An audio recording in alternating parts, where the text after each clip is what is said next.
बिस्मिल्लाहिर्रहमानिर्रहीम अस्सलाम वालेकुम। आज हम एक्सेल में देखने लगे हैं कि हम किसी भी प्रोडक्ट का नाम लिखें तो उसकी प्राइस हमें शो कर दे।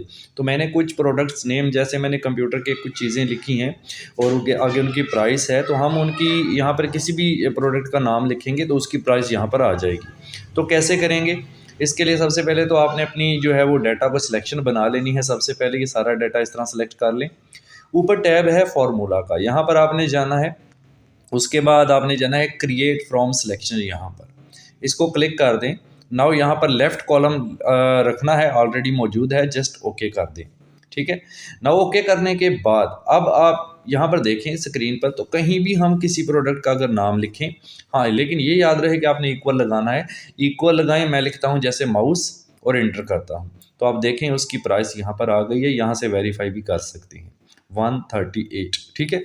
इस तरह से आप किसी भी प्रोडक्ट का नाम लिखें, जैसे मैं सीपीयू लिख लेता हूँ, इक्वल लगाकर एंटर करें, उसकी भी सेम ही प्राइस है। कोई और लिख लें आप बेशक, उसको लिख कर देख लेते हैं।